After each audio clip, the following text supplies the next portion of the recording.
Welcome to the next video all about what stresses us out, and it's not always what you will think.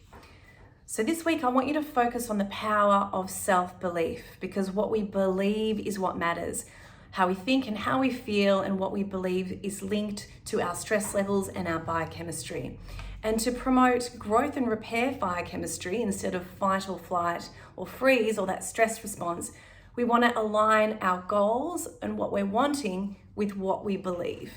And you can when you do that, when you align your goals with what you believe about yourself and what can be possible for you, you can then make things happen for yourself. It's much easier. It also promotes a much kinder, calmer biochemistry in the body, because you're not perceiving threat anymore. You believe you can make things happen and you're feeling good about yourself. And that's how we promote repair signals. Take note this week, if you don't like what you're seeing in your environment or in your life around you, check in with what you are believing. And sometimes this can be very subconscious. So you may want to explore this with journaling to bring that out every day.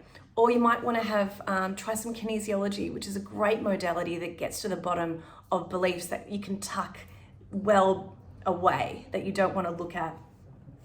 When we can get to the bottom of our inner conflict, we can align our goals with what we believe can be possible, and we can change and transform our lives.